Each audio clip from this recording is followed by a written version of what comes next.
avec vous sur Sud Radio pour commenter l'actualité. On est ensemble jusqu'à midi. Vous retrouvez ensuite Philippe David. Je suis avec Gaspard Ganzer, consultant en communication, Sophie de Menton, chef d'entreprise, présidente du mouvement éthique, Kevin Bossuet, professeur d'histoire en Seine-Saint-Denis, et Romain Collas, secrétaire national du PS et maire de Boussy-Saint-Antoine. Nous parlerons évidemment de ce virus qui est en train de muter, la Grande-Bretagne qui est isolée sanitairement.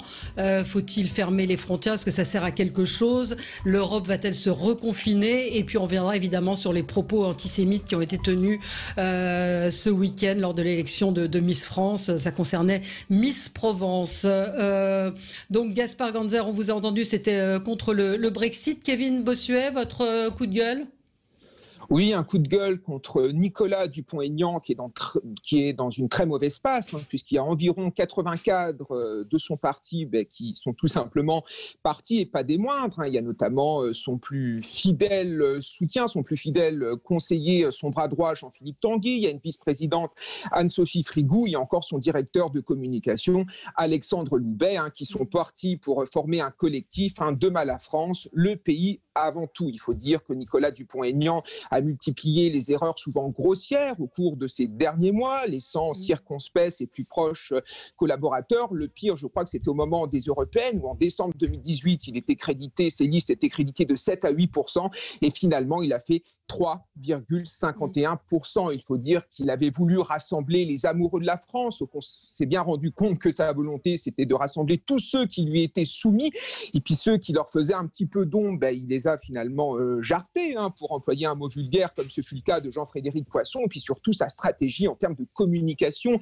Il est sans arrêt en train d'agresser les journalistes. Il reproche aux journalistes de ne jamais l'inviter, alors que finalement, il est invité partout. Et puis encore plus récemment, on a appris des choses qui sont quand même détestable. On a appris via Libération qu'il devait 120 000 € à son parti. On a appris également via l'un de ses anciens cadres qu'il aurait négocié au moment où Alain Juppé devait devenir président de la République. Il aurait négocié un poste de ministre de la Défense, alors qu'on sait bien qu'Alain Juppé, c'est le contraire de ses idées. Donc on sent bien ici l'opportunisme de M. Dupont-Aignan. En fait, on voit en fin de compte que Nicolas Dupont-Aignan n'a aucun destin national. Il a juste un destin d'élu local, puisque ce qu'il a fait hier est plutôt pas mal, sauf que malheureusement pour lui, hier n'est pas la France et Nicolas Dupont-Aignan n'est pas le général de Gaulle. Bref, il ne nous reste plus qu'à souhaiter une bonne continuation à tous ceux qui sont partis, qui ont essayé de faire changer le parti de l'intérieur, qui ont essayé de faire changer un homme pétri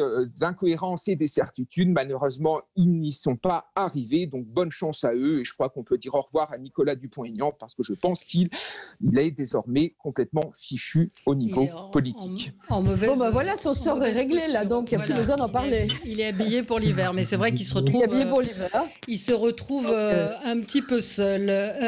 Romain Collas, alors ça va nous permettre d'amorcer le débat sur ce qui s'est passé ce week-end, entre autres, lors de l'élection de Miss France. Votre coup de gueule?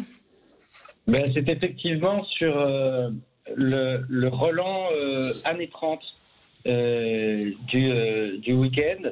Il y a ces attaques antisémites insupportables à l'égard d'April Benayoum, qui est donc, si j'ai bien compris, la première dauphine, parce que pour tout vous dire, je n'ai pas suivi la soirée présentée par Michel Foucault. Jean-Pierre Foucault, Michel Foucault. Oui, Michel Foucault, c'est un tout autre. Foucault, ça aurait été plus drôle. C'est très chic, ça, comme la Très, très chic. Jean-Pierre Foucault. Non, mais c'est vous dire à quel point je suis un peu largué, malheureusement, sur le paysage télévisuel français. J'écoute plus la radio que je ne regarde la télé, cher Valérie. D'accord. Quoi qu'il en soit, nous avons assisté à nouveau à ce déferlement de haine antisémite auquel il ne faut surtout pas nous habituer et nous résigner. Et puis il y a eu, alors je ne sais pas à quel moment, sur l'antenne de Sud, donc sur votre antenne, cette auditrice qui a tenu un discours à l'égard de Rokhaya Diallo, dont je suis extrêmement loin de partager les analyses et l'idée même qu'elle se fait de notre République, mais les désaccords en démocratie ne doivent pas exposer, ne justifier en aucun cas le racisme, des propos qui étaient d'un racisme dans ce qu'il a de plus crasse, réduisant Rokhaya Diallo au fait que c'est une femme noire. Et si je synthétise le propos insupportable de cette auditrice, qu'une femme noire, si elle n'a pas la chance de vivre en France, elle est condamnée à peser 30 kilos de plus, à broyer du mil et à faire 15 gosses en attendant que son mari fasse le choix de se porter sur elle entre ses 4 épouses. Bref, c'est insupportable. C'est du racisme dans le sens où tout bêtement, on considère qu'une femme noire, c'est cela. Alors, je vais évidemment apporter quelques précisions. Je signale que Philippe Rossi, qui anime Les Vraies Voix, s'est excusé, qu'il connaît bien Rokhaya Diallo, ça ne change rien à l'affaire, mais elle-même a dit qu'elle connaissait effectivement très bien Philippe Rossi, qui a suivi depuis très longtemps Les Indivisibles, enfin qui est, voilà, c'est une libre antenne, il y a un filtre qui est fait, mais malheureusement parfois à l'antenne des propos comme cela passent, ça ne devrait pas arriver, c'est une faute, c'est certain que c'est une faute. Voilà, ça s'est passé au mois d'octobre. Ça n'excuse encore une fois absolument rien à l'affaire. Les propos sont absolument inadmissibles, mais c'était suite. Alors, non, je vais retirer le mais parce que j'aime pas les gens qui disent mais. Et je précise que cette émission était dans le cadre d'un débat après des propos de Pascal Bruckner sur justement les indivisibles et les indigénistes plus précisément. Et donc, il y avait ce débat qui c'est pas sorti de nulle part. Après, encore une fois, on condamne à Sud Radio, tout le monde est très choqué de ces propos, mais c'était dans le cadre d'un débat sur les indigénistes. Donc ça recadre un tout petit peu c'est pas une auditrice qui a appelé comme ça en disant je vais me payer Rokhaya Diallo. C'était dans le cadre d'un débat. Alors évidemment, on doit réagir, on doit, après un intervenant comme celui-là, on se doit de réagir et c'est une faute et effectivement ces propos sont absolument inadmissibles, j'en conviens.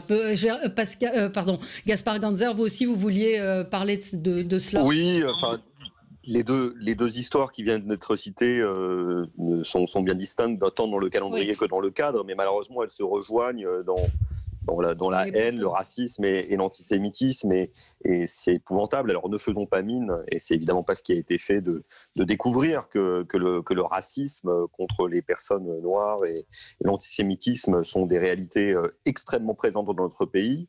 Je ne sais pas si à un moment on a cru qu'on avait réussi à régler leur compte assez tard et assez lâcheté, mais on se rend compte, et notamment dans la période de crise que l'on connaît à l'heure actuelle, que le racisme, l'antisémitisme n'ont jamais été aussi présents.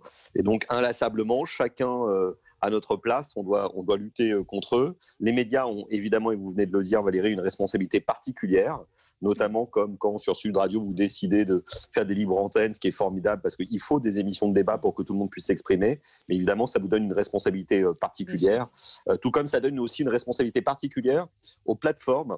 Parce que hier, il y a peut-être un élément qui m'a gêné sur ce qui s'est passé avec Afrit Benayoun, c'est que évidemment les antisémites qui ont vomi leur haine en ligne doivent être condamnés.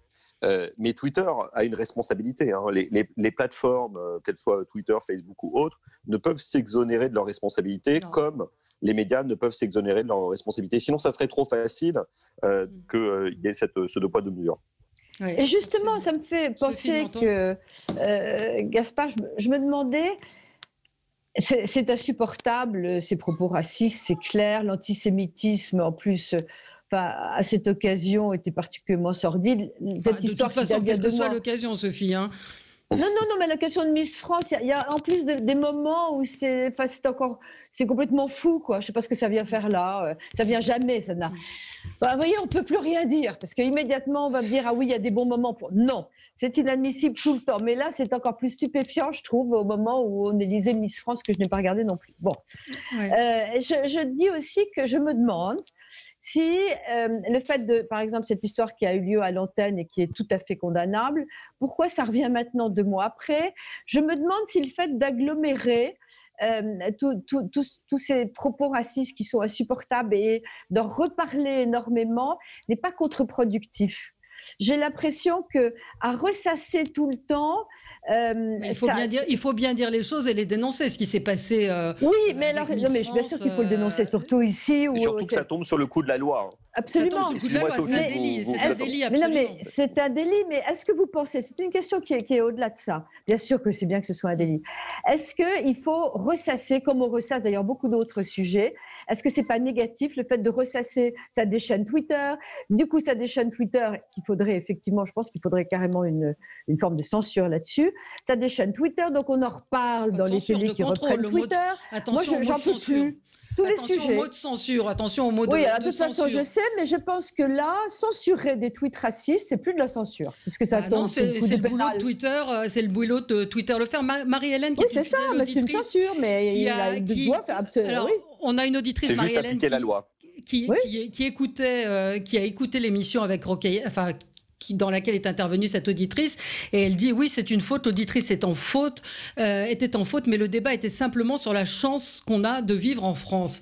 Ça n'excuse pas les propos et l'assimilation d'une femme noire à la caricature d'une femme africaine comme ça a été fait. Replacer ce qui a été dit dans le contexte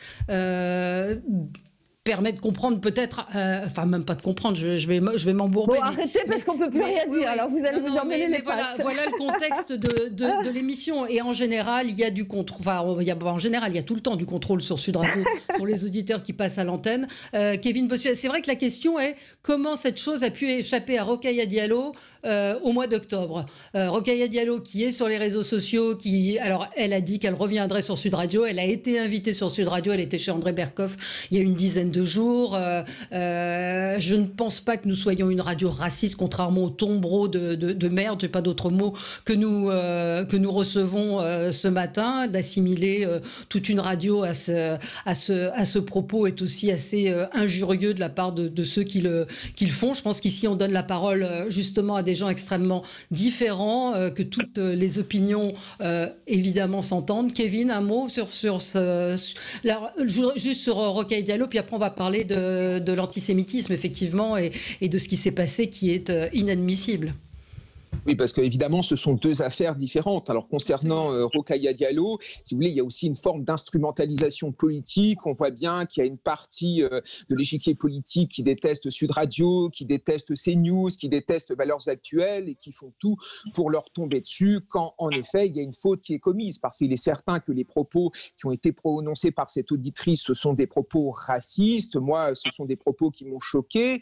Mais c'est vrai que Philippe Rossi n'a peut-être pas fait son travail tout à fait. Il aurait dû reprendre cette auditrice, mais bon, on est, comme vous l'avez dit, dans une libre antenne. Parfois, il y a des propos qui nous échappent parce qu'une émission, ça va très vite. Et moi, j'aimerais redire mon amour pour Sud Radio parce que vraiment, vous êtes l'une des rares radios où on peut s'exprimer. Il y a des gens de droite conservatrice qui peuvent s'exprimer dessus, mais également des gens d'extrême gauche. Et je pense que tous ceux qui donnent des leçons aujourd'hui à Sud Radio feraient mieux de faire la même chose que vous, c'est-à-dire d'ouvrir leur antenne ou leur chaîne, leur plateau de télévision à la diversité idéologique de ce pays. Bien dit. Il faut voilà. On va marquer une pause et on va revenir sur quand même la déferlante de tweets qu'il y a eu pendant l'émission des Miss France. Tweets quand même très inquiétants où ça parle d'Hitler. Alors ce matin, une radio concurrente qui est France Inter, pour pas la nommer, dit tout cela vient de l'extrême droite. Je ne sais pas d'où ça vient, mais en tout cas c'est insupportable. À tout de suite. Avec vous sur Sud Radio jusqu'à midi, vous retrouverez ensuite Philippe David. Je vous signale, enfin c'est Patrick Roger, directeur de la rédaction, qui me signale que Rokhaya Diallo sera l'invité ce soir de Philippe Rossi. Donc Rokhaya Diallo sera sur Sud Radio ce soir. Oups, je suis en train de faire tout tomber. Sera ce soir sur Sud Radio. On voulait parler évidemment de ce qui s'est passé pendant le concours Miss France. On apprend également ce matin qu'une enquête pour injure à caractère raciste et provocation à la haine raciale a été ouverte par le parquet. Une enquête a été demandée et c'est le moins qu'on puisse faire, mais ça pose quand même la question des réseaux sociaux et du contrôle, peut-être avant de reparler de l'antisémitisme, c'est-à-dire comment de tels messages peuvent-ils persister, perdurer sur les réseaux. Gaspard Ganzer. Non, je le disais déjà un peu tout à l'heure, mais je trouve que c'est trop facile pour Twitter, Facebook, LinkedIn et toutes les plateformes d'ailleurs de s'exonérer de leurs responsabilités. Ce sont des éditeurs. Ils ne peuvent pas se laisser aller et ils doivent renforcer leur politique de contrôle. Il ne s'agit pas de censure, c'est-à-dire qu'ils doivent appliquer la loi comme tout le monde. Et c'est pas le Far West, le Twitter, Facebook, ça l'est en pratique, mais ça n'est pas en droit. Et en fait, Twitter est responsable quand il y a des contenus antisémites, racisme, ou il y a par contre de l'atteinte au corps humain, de la pédophilie. Il y a toute une variété de cas dans lesquels les éditeurs doivent agir. Et quand ils se cachent derrière la liberté d'expression, c'est pas possible. Alors, je crois quand même que les choses évoluent favorablement. On l'a vu beaucoup à l'occasion de la campagne présidentielle américaine. On le voit maintenant un peu en Europe, et la Commission européenne a quand même très fortement resserré la vis en prenant 2 directives très importantes sur les services numériques. Mais il y a encore quand même beaucoup de chemin. Et encore une fois, ce n'est pas de la censure, il s'agit juste d'appliquer la loi. En France, on n'a pas le droit d'être raciste, on n'a pas le droit d'être antisémite. Si vous le faites, c'est un délit. Et il n'y a pas de raison que sur Twitter, on échappe à la punition adaptée. Pourquoi est-ce que vous refusez d'utiliser le mot censure? Parce qu'il est connoté négativement. Oui, mais alors, il est connoté. Je veux dire, appelons redonnons leur sens au mot. Il est normal et légitime de censurer, qui veut dire interdire, des messages qui ne sont pas autorisés par la loi. Ça s'appelle de la censure. Donc maintenant, on a tellement peur qu'il ne faut pas utiliser le mot jamais. Oui, il faut censurer, c'est-à-dire interdire des messages racistes qui sont interdits par la loi. Mais c'est juste pas. Je comprends ça. On peut le dire si vous voulez, mais je veux juste pointer du doigt le fait que ce n'est plus le terme juridique employé, parce qu'en fait, parce que celui-ci est connoté politiquement. C'est-à-dire que la censure est quelque chose qui est appliqué aujourd'hui dans l'esprit des gens, dans les pays autoritaires et totalitaires. Et donc utiliser ce terme laisse entendre, comme le pense une partie des populistes en France, que l'État français censurer les opinions qui ne lui plaisent pas. Or, je ne veux pas accréditer cette idée. C'est pour ça que je veux juste reconnaître que le racisme, l'antisémitisme et toute forme de haine sont répréhensibles et condamnables par la loi, au-delà du fait qu'ils sont moralement inacceptables, et que donc tout éditeur, que ce soit un éditeur médiatique, on en a parlé tout à l'heure, ou un éditeur numérique, doit respecter ces règles. Oui, mais enfin, sauf que Twitter ne les respecte pas, qu'il n'y a pas de modérateur en France, qu'on a vu c'est un problème. Le président de Baraka City insulter Zora Bitan, insulter Zineb El Razoui, c'est devant le tribunal. Il y a une peine de 10 mois de prison, d'emprisonnement avec sursis qui a été demandée par l'avocat Thibault de Montbrial. Je veux dire, c'est des choses qui vont être jugées par la loi, et ce type de Baraka City a pu pendant des semaines et des semaines vomir sa haine et même dire des choses, dévoiler des choses sur la vie privée et de Zora Bitan et de Zineb El Razoui sans qu'il ne se passe quoi que ce soit après des signalements. Donc il y a alors juste un mot, Valérie, je suis totalement d'accord avec vous et c'est inadmissible. Tout à l'heure, on parlait de Sud Radio. Il y a eu un incident sur Sud Radio. Vous allez devoir rendre des comptes puisque le CSA a été saisi. Et vous vous expliquerez, vous vous défendrez dans ce cadre-là. Et si vous avez commis, enfin, si vous aurez à en répondre. Et c'est normal. Ce n'est pas le cas de Twitter.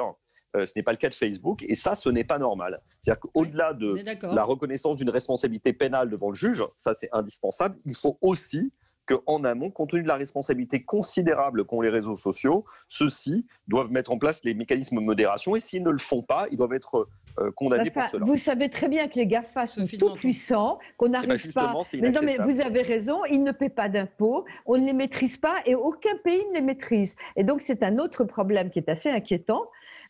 Parce que ça déstabilise la société, mais je pense que leur pouvoir, et vous pouvez les condamner à ce que vous voulez, ils ne paient pas. Et donc, oui, mais je pense qu'il est temps de reprendre le contrôle. Je crois que pour le coup, l'Europe, on critique souvent l'Europe, et ben pour une fois, autour de Thierry Breton, qui est le commissaire en charge de ce dossier, s'est ressaisi de ce thème. Il y a eu 2 directives très importantes qui ont été prises, et j'espère qu'elles vont être appliquées, parce que ça suffit. Ils n'ont jamais payé leur condamnation européenne. Alors, je vois je n'ai pas le temps de lire tous les messages qu'envoient les auditeurs, mais Anne nous dit la censure, forcément, c'est toujours dans le même sens. Non, c'est pas dans le même sens. La censure, c'est quand il y a infraction, quand il y a un délit, quand il y a des propos racistes, antisémites, des propos qui tombent sous le coup de la loi. On a une auditrice qui nous dit « Moi, j'ai monté un dossier contre le hashtag Si j'étais juif », qui était un hashtag, souvenez-vous, qui fleurissait sur Twitter. Elle dit « J'ai été obligée de recenser plus de 1000 tweets pour que Twitter décide de faire quelque chose. » Enfin, on est quand même chez les dingues. Et ils l'ont fait ? Et je ne sais pas quel a été le résultat. Donc on lui posera la question. Pardon, Kevin Bossuet. Puis on parlera du fond de Miss France, parce que ça veut quand même dire quelque chose. Et juste un mot sur France Inter qui dit que ça vient de l'extrême droite. Alors peut-être que c'était des faux comptes, mais la plupart... Oui, on s'en fout d'abord d'où ça vient, mais la plupart des comptes, quand vous regardez, avaient des drapeaux qui n'étaient pas ceux de la France. Donc on va me dire que c'est raciste ce que je dis, mais c'est la vérité. Kevin. Oui, voilà. C'est la réalité. Donc, pour revenir sur Twitter, je pense qu'il est aussi très compliqué de réguler des tweets. En effet, il y a beaucoup de tweets en très peu de temps. Donc, on ne peut pas non plus accuser Twitter de ne pas être assez réactif. Par contre, il est certain que quand on signale quelque chose et qu'au bout de 48 heures et 72 heures, la publication est toujours en ligne, ce n'est évidemment pas acceptable. Alors après, on nous dit qu'il faut censurer sur Twitter. Je suis parfaitement d'accord. À partir du moment où c'est illégal, qu'il y a des propos racistes, antisémites ou négationnistes, il faut évidemment censurer tout cela, mais je pense aussi que finalement on ne s'attache pas à la racine, parce que même si on censure ça sur les réseaux sociaux, de toute façon ces propos-là, on continuera à les entendre dans des conversations privées, on continuera à les entendre dans des cafés, on continuera à les entendre parce que les gens, il y a certaines personnes qui sont profondément antisémites, qui sont profondément négationnistes, donc il faut peut-être en revenir à la racine, essayer de lutter contre l'antisémitisme, essayer de faire en sorte de sanctionner d'où viennent ces propos, d'où vient cette idéologie dans notre société, puis aussi miser sur l'éducation, parce que je pense qu'au sein de l'éducation nationale, on a beaucoup à faire sur la sensibilisation à l'antisémitisme ou encore au racisme. Mais enfin, ce que disait Romain Colas au début, c'est sur cette ambiance quand même qui est très particulière. Effectivement, il y a toujours eu de l'antisémitisme, il y a toujours eu du racisme, mais qui s'exprime de façon de plus en plus ouverte, Romain Colas. Bien sûr. Oui, pardon. Oui. Ah, pardon, Romain. Oui, non, mais je disais dans mon propos introductif, on est dans un moment qui a des relents nauséabonds d'années 30. Et si je partage totalement ce qu'ont dit Gaspard sur l'exigence qui doit être celle à l'égard des plateformes, et Kevin sur le fait que c'est un combat profond, celui contre l'antisémitisme et le racisme, qui ne se résume pas seulement à la question des réseaux sociaux. Le problème, c'est que cette capacité à faire déferler un discours de haine par l'intermédiaire notamment des réseaux sociaux, d'une certaine façon, les rendent habituels et presque tolérables dans le débat public.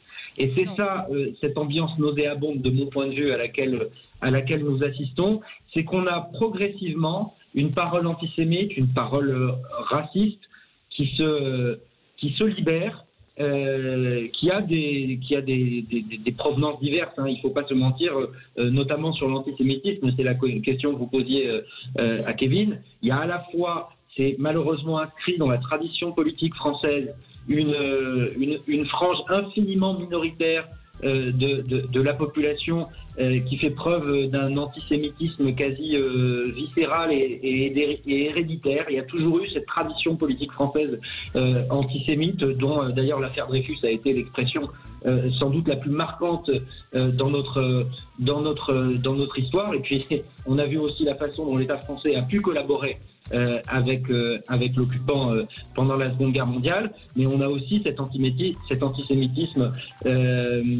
qui est lié au fondamentalisme musulman et qu'il ne faut pas balayer d'un revers de la main, qui est une nouvelle forme de manifestation de l'antisémitisme. Mais les réseaux sociaux offrent une caisse de résonance formidable à ces discours de haine, et nous ne devons pas, c'était mon propos introductif et je termine par là, absolument pas nous habituer à cela, parce que à nous habituer à cela, nous donnons de la légitimité à une parole qui, si elle reste privée, n'a pas la même résonance que si elle déferle et ne fait pas les mêmes dégâts. Et je suis tout à fait d'accord avec vous sur cette désastreuse tradition, entre guillemets, d'antisémitisme en France, mais je voulais vous dire que même après la guerre, moi je trouve au contraire qu'on est beaucoup plus intolérant, et c'est bien envers les propos antisémites. Je suis désolée, après la guerre, les bonnes familles bourgeoises se permettaient, dans tous les repas de famille, il y avait, on pouvait faire des plaisanteries, des blagues ou critiquer les juifs. Je veux dire, l'antisémitisme était était beaucoup plus présent. On ne voulait pas que sa fille épouse un juif. Enfin, je trouve au contraire, même si ces réseaux sociaux ont donné une ampleur désastreuse, et puis s'il y a le phénomène musulman qui est majoritaire là-dedans, je trouve qu'on est beaucoup plus intolérant, et c'est formidable, envers les antisémites qu'on ne l'était il y a 25 ans. Allez, c'est bien heureux parce qu'entre-temps, il y a quand même eu des attentats épouvantables qui ont visé spécifiquement des juifs et dont on vient juste d'avoir le verdict. Donc nous n'oublions pas, l'antisémitisme, c'est pas que des mots, ce sont aussi des actes. Et sans même parler de la Shoah et de l'extermination d'un peuple entier pendant la Seconde Guerre mondiale, on peut encore récemment, il y a quelques mois, quelques années, il y a eu des agressions et des meurtres à caractère antisémite. Allez, on se retrouve dans un tout petit instant et on va parler de ce virus qui mute et des dangers prévisibles. À tout de suite. Avec vous sur Sud Radio, jusqu'à midi, on est en direct. Le virus est en train de muter. Vous l'avez entendu, le Royaume-Uni ferme ses frontières. Inquiétude dans le monde entier, alors que il y avait en France 12 799 nouveaux cas détectés en 24 heures. Martin Blachier, tout à l'heure, se voulait rassurant. Pourtant, le président de la République est en train d'alerter sur la dangerosité probable de cette nouvelle souche, c'est-à-dire plus de contagion. En même temps, j'ai envie de dire, les gestes barrières doivent être les mêmes, mais est-ce que le président de la République n'est pas en train de préparer le terrain à un nouveau confinement ? Est-ce qu'on est, nous, assez ferme ? Est-ce qu'il faut tout fermer ? Gaspard Ganzer, c'est toujours vers vous que je me tourne dans ces cas-là, parce que je pense qu'à l'Élysée, ça doit être très compliqué. Le président est malade, mais il y a des décisions à prendre et qui doivent être extrêmement difficiles. Non, mais j'ai le même sentiment que celui que j'ai eu au mois de février de 2020 ou en octobre 2020. On se prépare à un nouveau tour de vis qui me semble totalement inéluctable. Je pense que le gouvernement ne veut pas se renier sur les fêtes de Noël parce que c'est dans moins d'une semaine et je pense que ça plongerait le pays dans une dépression profonde, mais qu'ils doivent se demander si ça ne serait pas la bonne solution. Donc, je pense qu'ils n'y reviendront pas, mais ils ne seront pas loin de le faire. Et à mon avis, on va rebasculer dans un confinement assez dur dès la fin de cette semaine ou le début de la semaine prochaine. Et malheureusement, je crois qu'il n'y a pas d'autre solution parce que les mois ont passé et on n'a rien trouvé de mieux que la restriction de la liberté de circulation pour freiner ce virus. Oui. Kevin Bossuet. Oui, on est dans une situation en effet difficile, donc on était content d'arriver au bout de l'année 2020, mais j'ai bien peur que l'année 2021 soit finalement pire. Je veux dire, on nous annonçait des vaccins, mais est-ce que les vaccins vont fonctionner avec la mutation du virus ? Et apparemment, ce qui nous attend, c'est quelque chose de très difficile. Donc évidemment, le gouvernement ne peut pas se renier, parce qu'il a promis aux Français qu'ils allaient passer Noël, certes avec des gestes barrières, mais qu'ils allaient quand même passer et qu'ils allaient fêter Noël.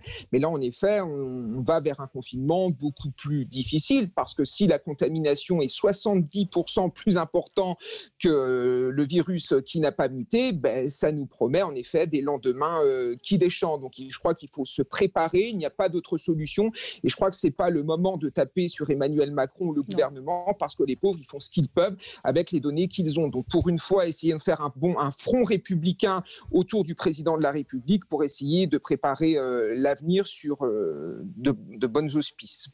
Oui, Emmanuel Macron juste a déclaré ce matin, il a évoqué une mutation problématique du virus, en parlant évidemment du Royaume-Uni. Tout cela montre la complexité du virus, son agressivité. Il convient de rester prudent dans les jours à venir. Il faut donc c'est effectivement une inquiétude supplémentaire. Il a parlé de l'agressivité, de l'inventivité et l'humilité qu'il nous faut toujours avoir face à ce virus. Sophie. Oui, alors, je vais être complotiste, ce qui n'est pas mon genre, mais complotiste dans le bon sens. Je me demande aussi s'il n'y a pas une alerte très forte des pouvoirs publics, une alerte légitime pour inciter les gens à ces mesures barrières. Et je me demande si on ne les inquiète pas aussi un peu pour ça, et on pourrait comprendre, parce que c'est vrai, on l'a dit tout à l'heure, que la lassitude, que c'est très difficile de ne pas embrasser ses enfants, ses petits-enfants, etc. Et donc, il y a un relâchement. Donc, est-ce qu'il n'y a pas aussi une façon d'inquiéter la population pour lui dire d'accentuer ces gestes barrières ? Moi, je ne sais plus du tout à quel ça me vouait. Je suis évidemment dans l'optique d'un front républicain, et je pense que là, face à cette nouvelle attaque, le gouvernement doit être très désemparé et fait ce qu'il peut. Mais c'est aussi insupportable d'avoir des avis scientifiques qui disent le contraire les uns des autres. Vous avez eu un invité qui m'a paru remarquable de prudence. Il y avait des chiffres scientifiques sur le nombre de gravité des cas, sur le nombre de réa, etc. Bon, 2 minutes après, on me dit que le président de la République a dit exactement le contraire. On ne sait plus. C'est vrai qu'il y a cette façon d'alerter les gens et de leur dire voilà. Et puis le dernier point, oui, le confinement, certes, mais on va mourir d'autre chose. Hein, parce que si économiquement on fait un 3e confinement, moi, je ne sais plus du tout ce qui se passe. Et si l'économie est complètement arrêtée à nouveau, ça ne va pas. Mais... Il y a des trucs qui sont... Attendez, je finis juste. Il y a des trucs qui sont aussi pas très normaux. C'est que l'administration est assez incompréhensible dans ses consignes. On ne donne pas aussi les chiffres. Par exemple, le président de la République s'est lui-même violemment irrité sur le fait que dans la culture, on n'avait aucun chiffre, aucune statistique, aucun retour sur le fait qu'un musée était dangereux ou pas. Oui. Sophie, oui, mais on a fait ce débat depuis 15 jours sur la culture. Oui, mais enfin là, c'est empire. Tout ça. Mais ce que je veux dire, c'est que je regardais ce matin, hier à Montréal, il y a eu une manifestation monstre. Il y a dans tous les pays exactement le même type de questionnement et le même type de propos, je vais mettre des guillemets, dits complotistes. C'est-à-dire que là, on dit qu'Emmanuel Macron est en train d'installer une dictature. Il y a la même chose au Québec, il y a la même chose dans d'autres pays. Non, mais je vous le dis, j'ai été assez étonnée de voir que finalement, les propos étaient les mêmes, même de l'autre côté de l'Atlantique. C'est-à-dire que les gens disent on en a marre, pourquoi on ferme ci, pourquoi on ferme ça. Et la réaction, elle est malgré tout à peu près la même partout. Qui veut, Romain Colas? Oui, je veux bien, Valérie. D'abord, sur les mesures que prendront les autorités françaises, je pense effectivement, ça a été dit, elles font ce qu'elles peuvent avec des données qui évoluent et une unanimité du monde scientifique qui par essence n'existe pas puisque il prend connaissance des données comme les gouvernants à mesure qu'elles arrivent. Ce qu'on peut collectivement espérer, c'est que les vaccins seront efficaces, que les autorités sanitaires seront suffisamment données confiance dans ces vaccins pour que massivement la population consente à se faire vacciner parce que, in fine, et c'est ce que disait le professionnel qui s'est exprimé sur votre antenne avant cette émission, la seule arme dont nous disposons actuellement contre ce virus, qui nous permettra à terme de retrouver une vie normale, c'est effectivement le vaccin. Mais si l'année sera difficile sur le plan sanitaire et sur le plan économique, je pense qu'elle sera aussi difficile, et je rebondis sur ce que vous disiez à l'instant, sur le plan démocratique. Et que le consensus autour des mesures, le consensus autour de la campagne de vaccination ne peut se décréter. Et moi, j'ai aucun reproche à faire aux mesures qui sont prises, même si j'ai des objections sur la façon dont on a considéré les commerces non essentiels, la façon dont on considère aujourd'hui le monde de la culture. Mais le principal reproche que j'ai à formuler aujourd'hui à l'égard de l'exécutif, et c'est ça qui m'inquiète pour la suite, c'est l'extrême solitude dans laquelle les décisions sont prises et l'opacité avec laquelle elles sont prises. Moi, je suis prêt à donner tout mon soutien au pouvoir public, vraiment prêt à donner tout mon soutien au pouvoir public, pour peu que les formations politiques, les parlementaires, dans une certaine transparence, parce que c'est comme ça qu'on crée du consensus politique, les entrepreneurs également, enfin, je veux dire, la société dans son entier, la société civile et politique organisée, puisse être associée aux choix qui doivent être faits en toute transparence. Ce conseil de défense, qui est couvert par le secret défense, qui ne comporte pas de compte rendu, c'est insupportable cette façon de prendre les décisions. C'est ça qui peut donner du crédit effectivement aux thèses complotistes, et c'est ça qui empêche l'indispensable consensus qui doit se dégager. Donc moi, le souhait vraiment que je formule... Et qu'il y a eu en Allemagne d'ailleurs, Le souhait que je formule, c'est qu'effectivement, en s'inspirant de la République fédérale d'Allemagne, où les concertations sont organisées de façon transparente et très large avant que des décisions soient prises. On change de braquet sur la façon dont les décisions sont prises, parce que moi, je crains que derrière la crise sociale, la crise sanitaire, la crise économique, on ait une vraie crise démocratique, avec effectivement des Françaises et des Français qu'on a privés de liberté, qui ont le moral dans les chaussettes, ils n'en peuvent plus, ne consentent plus. Alors on fait quoi? Mais on fait quoi? Vous seriez au pouvoir, vous feriez quoi? Vous feriez quoi si vous étiez au pouvoir? Vous dites le moral dans les chaussettes et tout.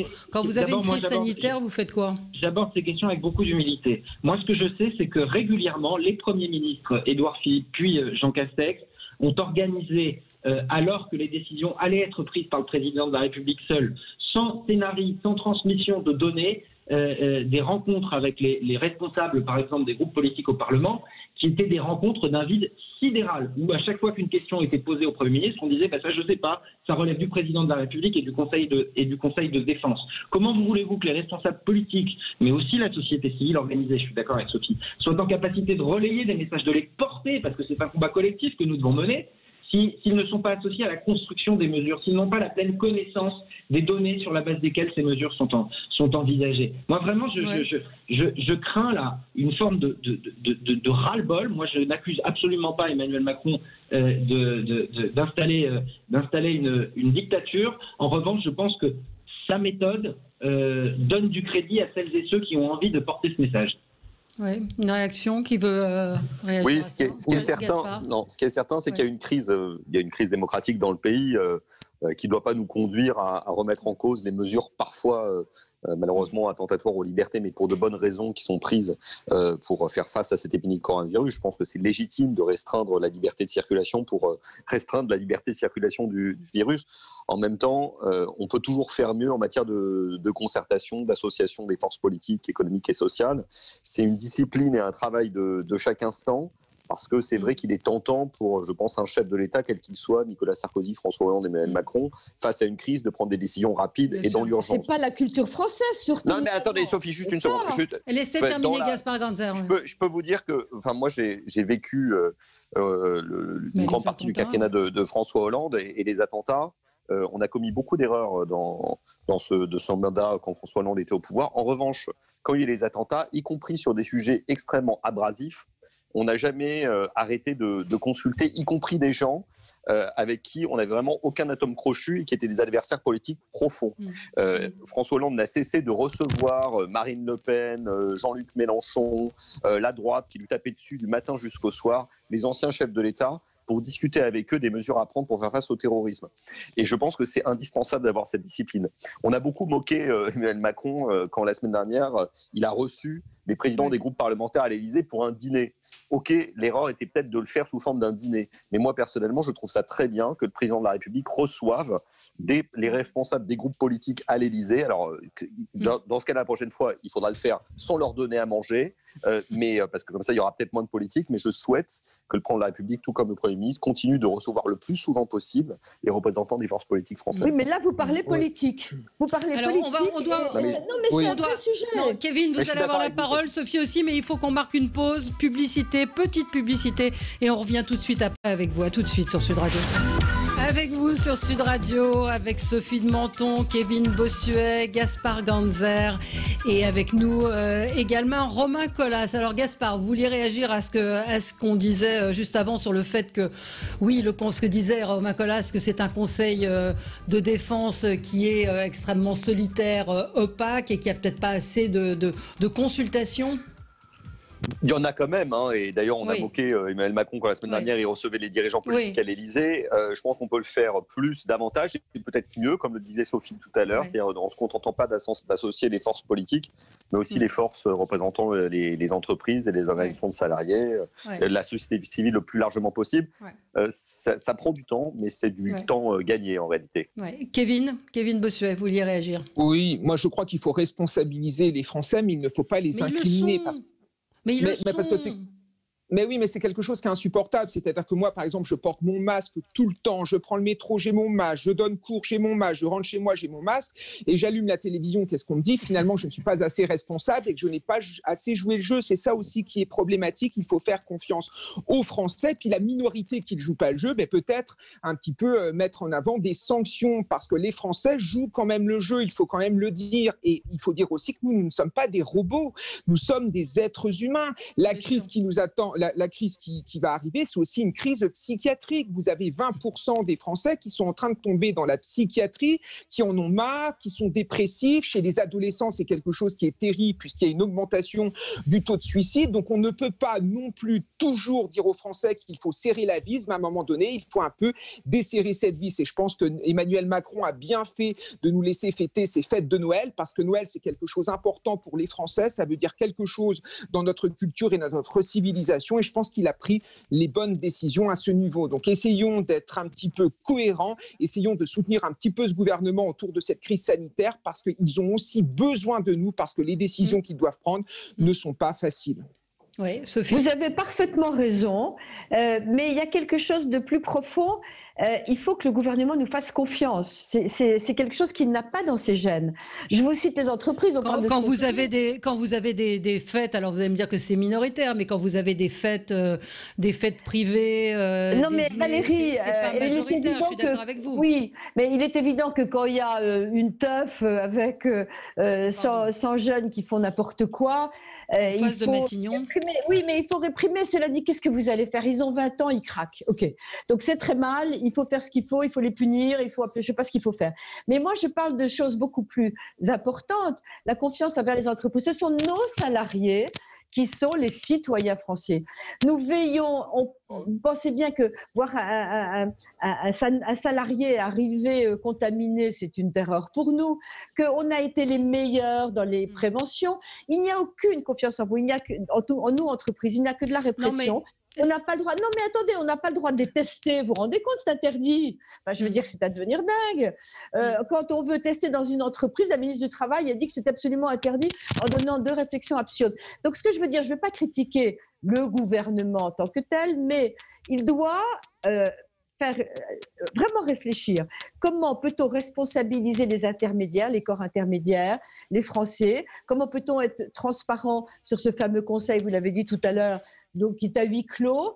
Et donc, je crois que c'est par là que ça va passer, parce que si on ne joue pas le jeu, si on ne joue pas le jeu avec les Français, et pas uniquement avec les classes politiques, vous savez bien malheureusement qu'en plus, les oppositions telles qu'elles sont en France, la première chose qu'elles font, c'est critiquer ce que fait le gouvernement, ce qui est lamentable. On ne peut pas compter sur elles pour une solidarité. Mais la question aussi qui se pose, on l'a largement évoqué aussi, c'est toutes les mesures contradictoires.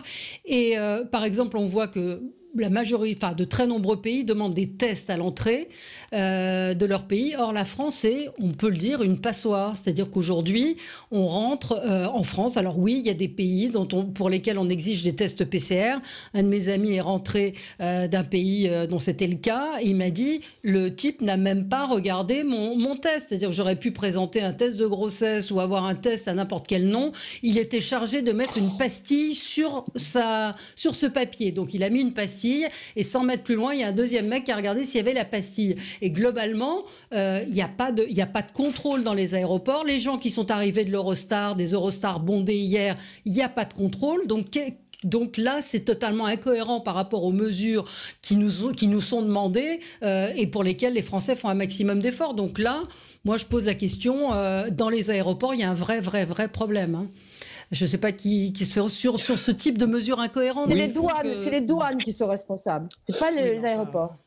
Non, mais je suis tout à fait d'accord avec vous, Valérie. C'est vrai qu'on a l'impression finalement que nos efforts sont vains, puisque nous, au quotidien, on fait de nombreux efforts et puis on allume la télévision et puis finalement on remarque quoi? Que dans les gares, que dans les magasins, en effet, les gens sont les uns sur les autres et finalement on a l'impression que nos efforts du quotidien n'ont servi à rien. Alors après, sur ce que vous dites, notamment sur les frontières et sur les tests, je pense qu'il y a un verrou idéologique. Emmanuel Macron, c'est un mondialiste, c'est un sans-frontiériste, c'est quelqu'un qui n'a pas comme réflexe naturel d'aller bloquer les frontières ou d'aller empêcher certaines personnes de rentrer sur notre territoire. Moi, je l'ai vu en février et mars dernier. Je suis allé en Italie juste avant où la France allait entrer en confinement. En Italie, on m'a pris ma température, on m'a interrogé d'où je venais, on m'a fait remplir un papier, alors que quand je suis revenu en France, à l'aéroport, il y avait juste une toute petite affichette en nous disant que si vous avez des symptômes, il faut téléphoner à tel ou tel numéro. En effet, il y a un laxisme étatique qui est invraisemblable, et même au niveau de la gestion du comportement des individus, puisque tout ce qui est apéro sauvage, tout ce qui est ce genre de choses, finalement, il y a une incrimination morale, mais ce n'est jamais suivi de fait. Et c'est ça qui est inacceptable. Donc je pense que la France doit arrêter d'être trop laxiste. Si elle veut véritablement lutter contre ce virus, elle doit davantage fermer ses frontières et elle doit aussi davantage punir ceux qui ne jouent pas le jeu. Alors, il n'y a pas que les punitions, il y a aussi le fait que l'État n'est pas tellement laxiste parce qu'il interdit énormément de choses. On a un État profond, reconnu par le président de la République, et une administration, et nous le vivons tous les jours, qui ne suit pas, qui ne fait pas le boulot, qui n'est pas efficace. Alors, je ne critique pas tel ou tel fonctionnaire, etc., mais c'est perdu dans des dédales. On n'y arrive pas. La médecine du travail a été absente depuis le début pour nos entreprises. Elle m'a donné un document de 12 pages. C'est un gag incompréhensible sur ce qu'il faut faire ou ne pas faire, ou sur les tracés qu'on doit faire au sol pour la circulation des salariés. Je veux dire qu'on a un problème majeur qui est révélé par cette crise. C'est un problème structurel du fonctionnement des douanes, par exemple, tout simplement, dans les aéroports. Ça ne fonctionne pas. Oui. Ce qui est sûr, c'est que l'État a quand même montré, l'État a montré à la fois sa force pour réagir dans l'urgence quand il s'est agi de prendre des décisions difficiles comme les confinements, ou on a réarmement des hôpitaux qui avaient malheureusement été très fortement affectés au cours des années précédentes, mais aussi ses faiblesses, parce qu'on a l'impression parfois d'un pilotage à vue qui n'est pas que la responsabilité du politique, même si les politiques ont une responsabilité, mais aussi de l'administration dans son ensemble. Je suis malheureusement bien placé pour le savoir, parce que je suis ancien haut fonctionnaire, même si aujourd'hui je suis chef d'entreprise. Je pense qu'il n'y a pas eu d'effort, on va dire, de réforme de l'État suffisant au cours des 20 dernières années, et qu'on le paye à travers cette crise.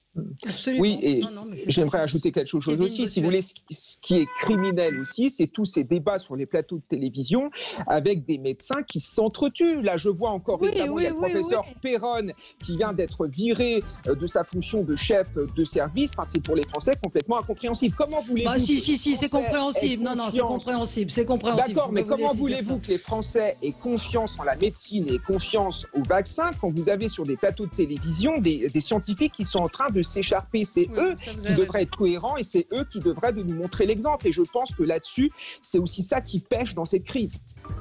Bon, ce sera le mot de la fin. Merci à tous les quatre ce soir. Merci je vous rappelle beaucoup. Que Rokhaya Diallo sera l'invité de Philippe Rossi à 17h. Et merci à vous. Et très bon Noël et soyez Joyeux prudents. Noël à tous. Voilà. Et vive Sud Radio.